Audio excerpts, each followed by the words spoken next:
Good morning students, welcome to Aangan public school. आज हम standard 8 में हिंदी सब्जेक्ट पढ़ेंगे। स्टैंडर्ड 8 की हिंदी सब्जेक्ट में आज तक हमने चैप्टर 1 to 8 समझा था। आज हम वही चैप्टर को यानी कि चैप्टर 1 to 8 का जो रिवीजन है वो करेंगे, यानी कि उसकी समरी समझ लेंगे, क्योंकि नेक्स्ट वीक से आप लोगों की एग्जाम है, यानी कि उसमें आप लोगों को एक बार रिवीजन हो जाए। इसीलिए मैं सारे चैप्टर है यानी कि आज तो आधे ही होंगे, तो जो भी जितने भी चैप्टर हो उसकी समरी यानी कि उसका रिवीजन कर देती हूँ, यानी कि वो चैप्टर को फिर से एक बार समझा देती हूँ जो हमें टेक्स्ट बुक में से समझने। तो टेक्स्ट बुक के अकॉर्डिंग आप लोगों का फर्स्ट चैप्टर यानी फर्स्ट पोयम है तेरी है जमीन। तो तेरी है जमीन वो है एक प्रेयर, जो प्रेयर के फॉर्म में दी गई है, एक कविता है यानी कि काव्य है, कि जिसमें एक जो ईश्वर है उसकी बात की गई कि ईश्वर को सर्वशक्तिमान बताया गया है। तो ईश्वर को सर्वशक्तिमान क्यों बताया गया है? तो ईश्वर क्या है? तो ईश्वर जो है वो हमें, जिसने सृष्टि की रचना की है, जिसने हमारी रचना की है यानी हमें बनाया है। तो किस तरह हमें बनाया है? क्योंकि ईश्वर की वजह से हमें क्या मिला है? ये शरीर मिला है, ये प्राण मिले हैं। जो ईश्वर चाहे तो हमारे प्राण निकाल सकता है और हम मर जाते हैं, ऐसी बात इसमें की गई है। ईश्वर है तो हम उसके सामने हाथ जोड़कर खड़े रहते हैं और जो भी दुख है उसे दूर करने के लिए प्रार्थना कर सकते हैं। इसीलिए ईश्वर को सर्वशक्तिमान बताया गया है, क्योंकि हमारे पर जो कोई दुख आता है तब हमारे पास कोई ऑप्शन नहीं होता, तब हम किसके पास जाते हैं? तो भगवान के पास जाते हैं। तो इसकी बात इसमें की गई है। तो है कि तेरी है जमीन ये चैप्टर है। प्रस्तुत कविता में एक प्रार्थना गीत है जिससे ईश्वर की कृतज्ञता का भाव व्यक्त हुआ है, साथ ही ईश्वर की सर्वोपरिता का स्वीकार किया गया है। तो हम इसमें समझते हैं कि तेरी है जमीन, तेरा है आसमां, तू है तू बड़ा मेहरबान, तू बख्शिश कर। यानी ईश्वर को क्या कहते हैं कि ईश्वर ये जमीन क्या है? तेरी है, और आसमान यानी कि जो पूरा आकाश है वो भी तेरा है। तू बड़ा मेहरबान यानी कि हमेशा तू हमारे पर क्या करता है? कृपालु है, दयालु है, कि हमेशा दया दृष्टि भाव रखने वाला है। तू बख्शिश कर यानी कि तू हमें क्षमा कर दे, हमने कोई भूल की है तो हमें क्षमा कर। सभी का है तू सभी तेरे, यानी कि हे ईश्वर सभी का तू है, यानी कि पूरी जो सृष्टि है वो ईश्वर से रची गई है, यानी कि ईश्वर सबका है। हम ऐसे नहीं कर सकते कि ईश्वर हमारा है, यानी कि हम कोई कॉपीराइट या उस पर अधिकार नहीं समा सकते। या और सभी तेरे यानी कि हम सभी क्या है? ईश्वर के बच्चे हैं, हम उसकी संतानें हैं, ऐसा कहा गया है। तेरी मर्जी से मालिक हम इस दुनिया में आए हैं। तो हमें जो मैंने समझाया कि हमें जो ये शरीर और प्राण है वो किसकी मर्जी से मिले हैं? तो हमें ईश्वर की मर्जी से ये शरीर और प्राण मिले हैं। तो हम इसीलिए जो हमारा जन्म है वो इस दुनिया में हुआ है। तेरी रहमत से हमने ये जिस्म और जा पाया है, यानी कि ये जो रहमत यानी कि ये जो बात की गई है, तो रहमत यानी कि उसकी जो दया दृष्टि से उसे हमें क्या मिला है? ये जो शरीर है ये सब हमने पाया है और हम इस दुनिया में आए हैं। जिस्म और जा यानी कि प्राण, और जिस्म यानी शरीर, दोनों हमको इसकी वजह से मिला है। आगे देखते हैं हम किस हाल में है, ये खबर रखना तेरी है जमीन, यानी कि हे ईश्वर हम सुखी है या दुखी है, कोई आपत्ति है कि नहीं है, ये सारी चीजों की खबर है तू रखना। और जो कोई आफत आए तो उसे दूर करने के लिए और उसे लड़ने के लिए हमें क्या देना? शक्ति देना और हिम्मत देना कि हम निराश ना हो जाए, ऐसी बात की गई है। तू चाहे तो हमें रखे, तू चाहे तो हमें मारे, यानी ईश्वर ही है कि क्या करता है कि हमारी रक्षा करता है, और ईश्वर ही है कि हमें हमारे किए पर, हमारी गलतियों पर दंड भी वो दे सकता है। तेरे आगे झुका के सर खड़े हैं आज हम सारे, यानी कि हम ईश्वर के आगे क्या है कि हमेशा हाथ जोड़कर और सर झुकाकर क्या रहते हैं? खड़े रहते हैं, इसकी बात की गई है। तो क्यों रहते हैं? वो बड़ी ताकत वाले, सबसे बड़ी ताकत वाले, तू चाहे तो हर आफत को टाले, यानी ईश्वर क्या है? सबसे बड़ी ताकत वाला है, क्योंकि सृष्टि की रचना करनी हो, किसी को आपत्ति से बचाना हो, किसी की गलती की सजा देनी हो, ये सारी जो चीजें है वो किसके हाथ में? तो ईश्वर के हाथ में। इसीलिए उसे क्या बताया गया है? सर्वशक्तिमान बताया गया है, जो हमने वर्कबुक में भी पढ़ा था। तो ये था आप लोगों का जो चैप्टर है फर्स्ट, जिसके बारे में हमने समझा। अब सेकंड चैप्टर है, उसकी समरी यानी उसका रिवीजन कर लेते हैं। चैप्टर 2 है ईदगाह, जिसकी रचना की है प्रेमचंद ने, यानी कि प्रेमचंद ने लिखा है। अब आप लोगों को पता है कि ईदगाह चैप्टर में क्या आता है। तो ईदगाह में आप लोगों ने समझा था कि हामिद और उसकी दादी आमीना की बात की गई थी कि हामिद है वो आमीना का पोता था, यानी कि उसे अम्मा कहकर बुलाता था। अब जब छोटा था तभी उसके जो पिताजी है, जो हैजे की बीमारी यानी पेट की बीमारी से वो उनकी मृत्यु हो जाती है। थोड़े ही समय में उसकी माँ भी चल बसती, यानी उसकी माँ भी मर जाती है। अब आमिद को बड़ा करने की जिम्मेदारी है वो अमीना पर आ जाती है। अमीना बूढ़ी हो गई है, अच्छी तरह से काम नहीं कर सकती है, फिर भी वो जैसे तैसे अपना और आमिद का जो भी है जीवन है वो चला रही है और आमिद को बड़ा कर रही है। इसमें आता है ईद का त्योहार, यानी कि रमजान के पूरे 30 रोजों के बाद रमजान महीने के पूरे 30 रोजे होते हैं। जैसे हमारे लिए श्रावण का महीना पवित्र होता है, वैसे ही जैसे जैनों के लिए पर्युषण है जो पवित्र होता है कि जिसमें वो फास्ट करते हैं, भगवान की भक्ति करते हैं। इसी तरह मुस्लिम बिरादरों में क्या होता है कि जो रमजान का महीना है वो बहुत पवित्र होता है कि जिसमें वो खुदा की बंदगी करते हैं, रमजान यानी रोजे रखते हैं और क्या कहते हैं सुबह से शाम तक कुछ खाते पीते नहीं है, खुदा की बंदगी यानी कि नमाज अदा करके ही वो आगे अपना जो फास्ट है उपवास है वो खोलते हैं। तो ऐसे 30 रोजे 30 दिन के बाद जो आता है वो ईद का त्योहार है। तो ईद का त्योहार यानी कि उनके लिए दिवाली का त्योहार है, जैसे कि नया साल हो कि जिसमें वो लोगों के घर जाते हैं और ईद की बधाई देते हैं यानी ईद मुबारक कहते हैं। और जैसे हम करते हैं कि दिवाली में नए कपड़े पहनकर क्या करते हैं, घूमने जाते हैं, मंदिर में जाते हैं और लोगों के घर जाके और लोगों को दिवाली की शुभकामना देते हैं। इसमें ईद का त्योहार आता है तो लोग बच्चों के लिए ईद का त्योहार बहुत खुशी का था, क्योंकि उनको नए कपड़े मिलेंगे, मेले में जाएंगे तो खिलौने खरीदेंगे, मिठाइयाँ खाएंगे और चक्की पर घूमेंगे। अब हामिद है वो भी इस तरह करना चाहता था। तो बड़ों के लिए तो ईद का त्योहार है कि वो जहाँ ईदगाह यानी कि जो नमाज अदा करने की जगह है वो वहां जाएंगे और वहां जाके क्या करेंगे, जो ईद है उसकी नमाज अदा करेंगे। आमिद भी एक्साइटेड था कि वो भी कहाँ जाएगा, खुश था कि वो ईदगाह के मेले में जाएगा। आमीना है वो अपने आप दुखी थी ईद के दिन। तो क्यों दुखी थी, क्योंकि उसके जो पिताजी थे मर गए थे, कमाने वाला कोई नहीं था, जैसे तैसे काम करके आमीना है वो अपना जो गुजरान है वो चला रही थी। अब इस एक ईद के दिन, इतने अच्छे दिन भी उनके घर खाने के लिए कुछ था नहीं और हामिद के लिए नए कपड़े भी नहीं थे, उसने पुराने कपड़े और फटे जूते पहने थे। ईदगाह जाने का जो रास्ता था वो बहुत दूर था और वहां धूप भी थी ज्यादा, इसीलिए वो क्या करता था कि वो सोच रहा, उस आमीना है वो सोच रही थी कि मैं आमिद को क्या है कि मैं जाने न दूं ईदगाह के मेले में, क्योंकि वो तो उसके साथ जा नहीं सकती थी, वो तो बुढ़ी हो गई थी।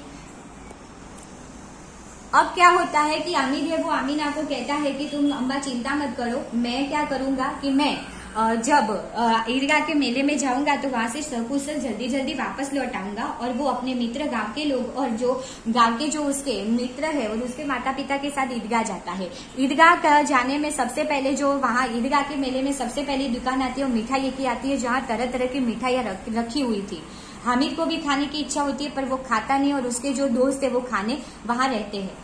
हामिद सोचता है कि सिर्फ मैं मिठाई खाकर 3 पैसे गंवाना नहीं चाहता। उसके आगे आता है तो खिलौने की दुकानें आती है। तो खिलौने की दुकान में भी अलग अलग तरह के काफी सारे खिलौने थे। उससे पहले चक्की की जो आती है कि वो लोग चक्कियाँ खाने उस पे बैठते हैं, पर हामिद उसमें भी एक जरा सा चक्कर खाने के 3 पैसे गंवाना नहीं चाहता। उसके बाद आती है खिलौने की दुकानें कि जो हामिद है वो खिलौने लेकर अपने 3 पैसे गंवाना नहीं चाहता, क्योंकि खिलौने किससे बने थे तो मिट्टी के बने थे, जिसमें भिस्ती है, धोबीन है, सिपाही है, फिर वकील है, कई सारे जो खिलौने थे। वो सोचता था कि उसमें जरा सा पानी पड़ेगा तो उसका रंग है वो बिगड़ जाएगा और क्या होगा कि जो वो हाथ से गिर गया तो जमीन पर गिरेगा तो मिट्टी का खिलौना टूट जाएगा।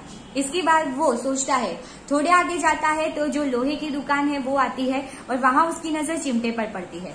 चिमटे पर जैसी नजर पड़ती है तो वो सोचता है कि मेरी दादी के पास चिमटा नहीं हो और रोटी पकाते वक्त उसके जो हाथ है वो जल जाते हैं, इसीलिए मैं सोचता है कि मैं ये चिमटा ले लूं। वो चिमटे वाले के पास चिमटे का दाम पूछता है और कहता है कि चिमटा कितने का है। तब तो वो कहता है कि 3 पैसे का चिमटा है, अरे 5 पैसे का चिमटा है और उसके पास केवल 3 पैसे थे।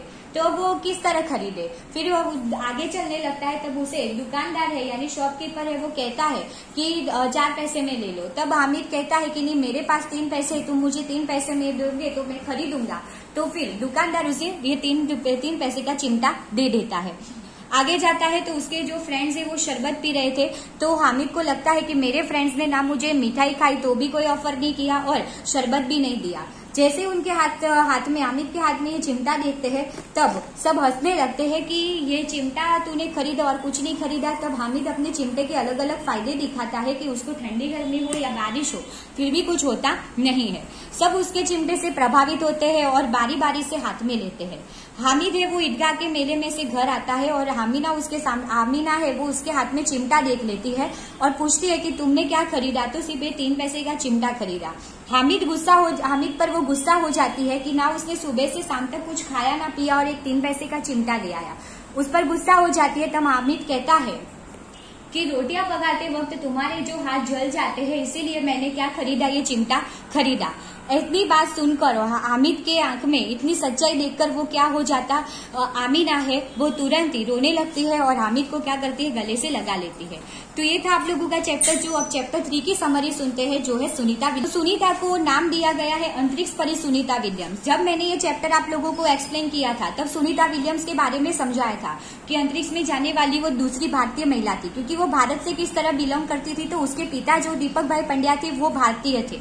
भारत में उनका जन्म हुआ, खास करके गुजरात में मेहसाणा जिले में, यानी कि नॉर्थ गुजरात में मेहसाणा डिस्ट्रिक्ट में उनका जन्म हुआ। यहाँ पले बड़े, डॉक्टर की पढ़ाई की, न्यूरोसर्जन बने और उसके बाद वो अमेरिका सेटल होते हैं। तब सुनीता जहाँ पढ़ती थी, वहां उनके जो सहपाठी यानी कि उसके जो क्लासमेट थे माइकल विलियम्स, उसके साथ उसकी शादी होती और वो सुनीता पंड्या से सुनीता विलियम्स बन जाती है। इसकी बात हमने की थी। अब हमें ये सुनीता विलियम्स है वो कौन थी, तो एस्ट्रोनॉट यानी कि स्पेस में जाने वाली दूसरी भारतीय महिला थी, उसकी बात की गई है। क्योंकि फर्स्ट भारतीय महिला थी कल्पना चावला और फर्स्ट भारतीय जो मेल थे वो कौन थे, तो राकेश शर्मा थे, जो अंतरिक्ष में गए थे। और सबसे पहले पूरी दुनिया में जाने वाले जो अंतरिक्ष यात्री थे नील आर्मस्ट्रांग, जिसके बारे में भी हमने पढ़ा है वर्कबुक में।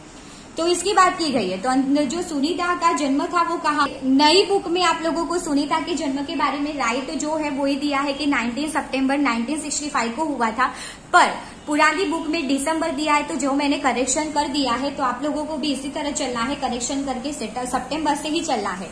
तो सुनीता का जन्म है 19 सितंबर 1965 को। कहाँ हुआ था, तो ओहियो में, यानी कि अमेरिका में हुआ था। पहले से ही उसने सोचा था कि मुझे कुछ अलग करना है और मुझे अपनी जो पहचान है वो अलग तरीके से बनानी है। जब वो छोटी थी तभी वो हॉर्स राइडिंग, रेस, ऐसे सारे एडवेंचर वाले जो खेल है, जो है गेम्स है, उसमें पार्टिसिपेट करती थी। जब वो छोटी थी तब उन्होंने देखा था कि नील आर्मस्ट्रांग है वो पहली बार जाने वाले फर्स्ट एस्ट्रोनॉट है, अंतरिक्ष में जाने वाले। तभी उसने सोचा था कि मैं बड़ी होकर क्या बनूंगी, एस्ट्रोनॉट बनूंगी और अंतरिक्ष में जाऊंगी, ऐसा उसने सोच लिया था।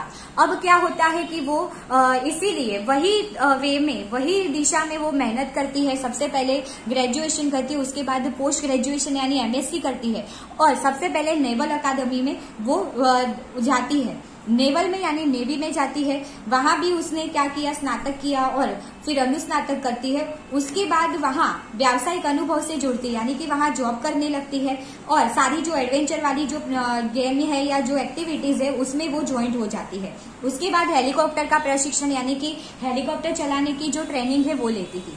उसके बाद उसे कहाँ जाना था, स्पेस में जाना था। इसीलिए वो कहाँ जाती है, स्पेस में जाने के लिए सिर्फ 2 इंस्टीट्यूट ही काम कर रही है। इंडिया में है नासा, और इंडिया में है इसरो और अमेरिका में है नासा।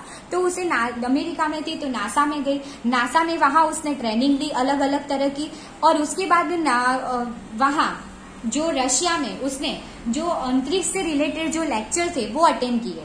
उसने जो पानी में जो गोताखोरी यानी कि पानी में डुबकी लगाने की जो ट्रेनिंग थी वो ली, पानी के अंदर रहने की जो ट्रेनिंग थी ये ली, और फिर तब जाके वो जो अंतरिक्ष में जाने के लिए तैयार हुई। इतनी जो कठिन ट्रेनिंग के बाद फिर भी वो फर्स्ट अटेम्प्ट में वो सक्सेस नहीं हुई। दूसरे अटेम्प्ट में उसे क्या मिली, सक्सेस मिली और अंतरिक्ष में जाने के लिए तैयार होती है। अंतरिक्ष में जाने में भी उसने फिर बताया है कि वहां जाने की जो वहां जाकर भी लाइफ है वो कैसी है, आसान नहीं है।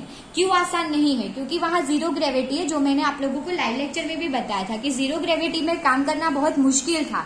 क्यों मुश्किल था, क्योंकि वहां जीरो ग्रेविटी में रिसर्च करना, क्योंकि इधर तो ग्रेविटी है तो हम इधर इस तरफ बैठे हैं तो कुछ कर सकते हैं, पर वहां तो पूरे हवा में हम जैसे तैर रहे हो ऐसा लगता है। तो इतनी जीरो ग्रेविटी में भी उसने रिसर्च किया। वहां सबसे ज्यादा समय तक रहने का और ज्यादा समय तक रिसर्च करने का रिकॉर्ड भी किसके नाम है, अंतरिक्ष यात्री सुनीता विलियम्स के नाम है। उसके अलावा भी उसने क्या किया, तो वहां से आई वापस तो भी हमारी जो बॉडी है वहां इधर के एटमॉस्फेयर से सेट नहीं होती है, तो इधर भी उसे बहुत सारी दिक्कत हुई थी।